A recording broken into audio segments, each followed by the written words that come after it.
그때 요한의 제자들이 예수께 나와 이르되 우리와 바리새인들은 금식하는데 어찌하여 당신의 제자들은 금식하지 아니하나이까?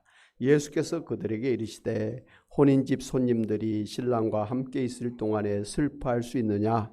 그러나 신랑을 빼앗길 날이 이르리니 그때에는 금식할 것이니라. 생배 조각을 낡은 옷에 붙이는 자가 없나니 이는 기운 것이 그 옷을 당기어 헤어짐이 더하게 됨이요 새 포도주를 낡은 가죽 부대에 넣지 아니하나니 그렇게 하면 부대가 터져 포도주도 쏟아지고 부대도 버리게 됨이라. 새 포도주는 새 부대에 넣어야 둘이 다 보존되느니라. 아멘. 고 삼성의 이건희 회장이 남긴 유명한 말 중에 마누라와 자식 빼고 다 바꿔라 라는 말이 있습니다. 이 말은 고 이건희 회장이 1993년 6월에 독일 프랑크푸르트에서 국제화 시대에 변하지 않으면 영원히 2류나 3류가 될 것이라고 하면서 신경영 선언을 하면서 조직의 강력한 변화를 촉구하면서 했던 말입니다.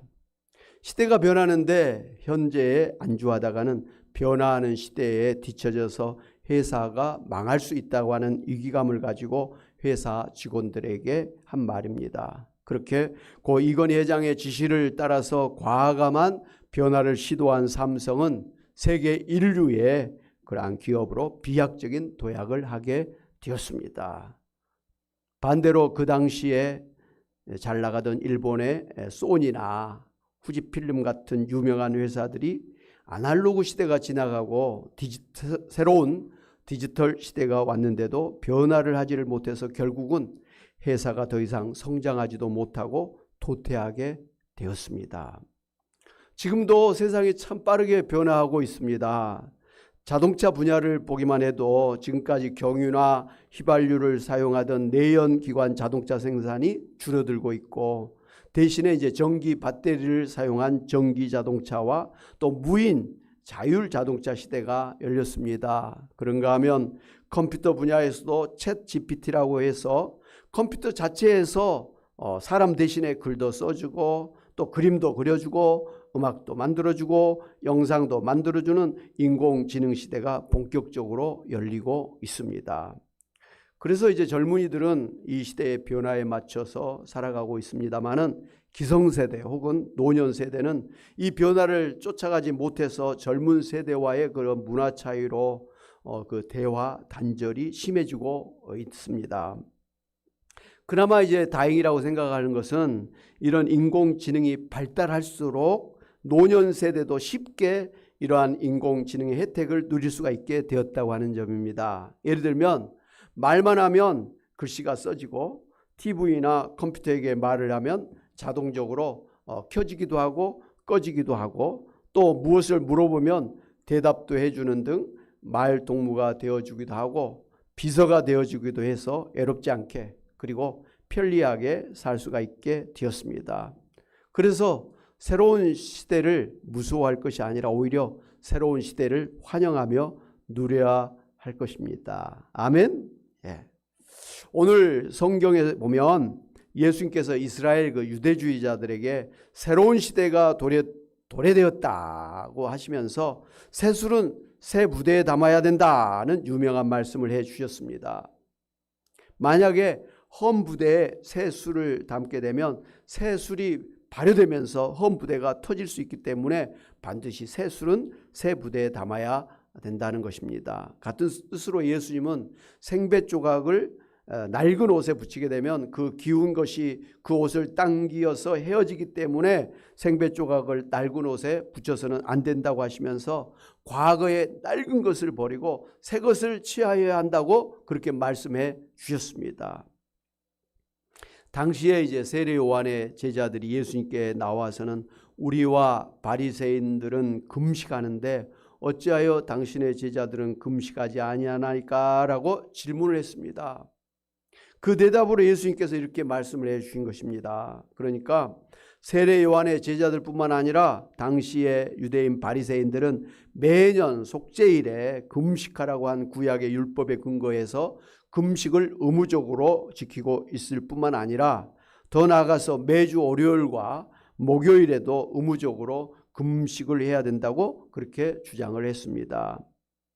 그런 그들이 볼 때 예수님의 제자들이 자기들처럼 금식을 하지 않는 것을 보고서 따지듯이 예수님께 질문을 했던 것입니다.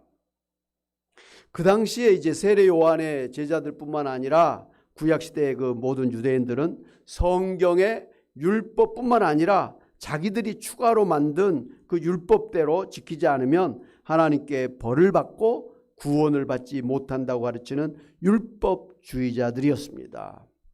그러니까 성경 말씀대로 다 지켜야만 구원을 받는다. 성경 말씀대로 율법대로 다 지키지 못하면 하나님 앞에 벌을 받을 뿐만 아니라 구원을 받을 수가 없다. 그러므로 하나님 말씀을 그대로 지켜야 된다. 뭐 이렇게 주장을 하고 있었습니다. 그러나 예수님은 사람들 중에 제대로 율법을 다 지킬 사람이 없기 때문에 그 유대교의 율법주의로는 한 사람도 구원을 받을 수가 없다고 그렇게 말씀하셨습니다.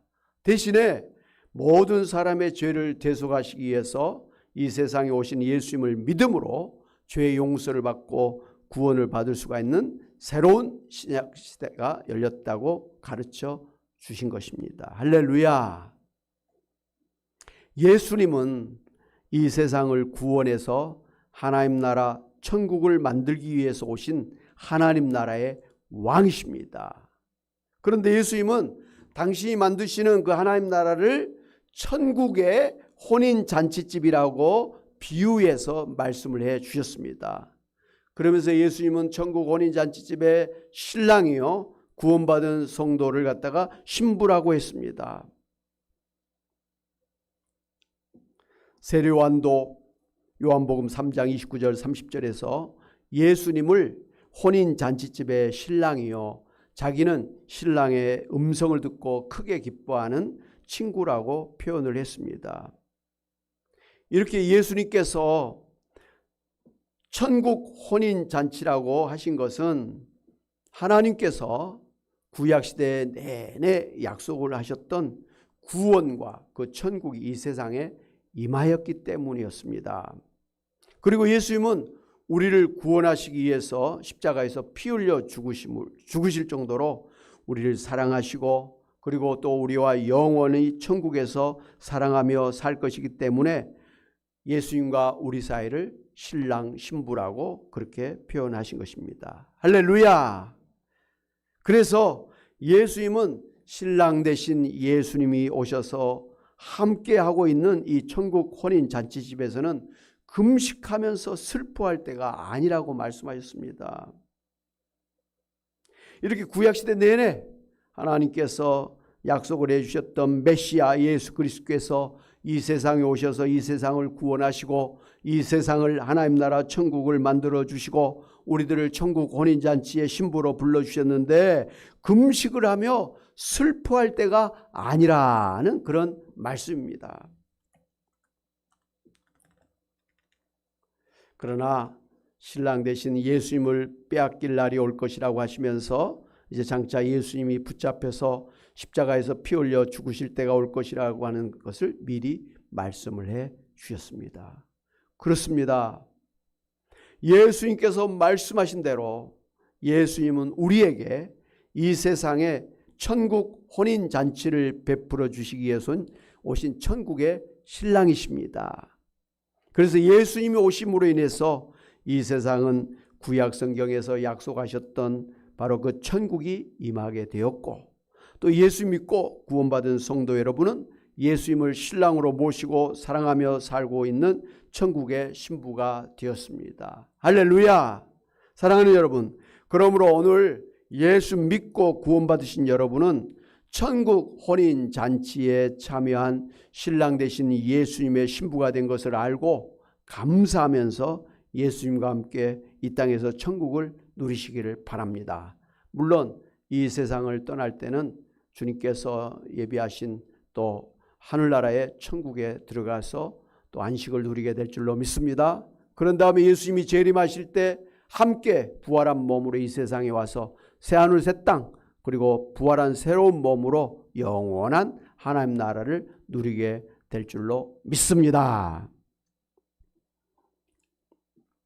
오늘 예수님께서 새 술은 새 부대에 담아야 된다고 그렇게 말씀하신 대로 여러분은 구약 시대의 그 율법주의에서 벗어나서 예수님을 믿음으로 구원을 받게 된 은혜의 신약 시대에 살게 된 것을 아시고, 비록 내 자신이 하나님 앞에 내세울 것이 없고 공로나 선행이 없다고 할지라도 오직 은혜로 구원받았다고 하는 구원의 확신을 가지고 신랑 되신 예수님과 함께 사랑하면서 천국을 누리시기를 바랍니다.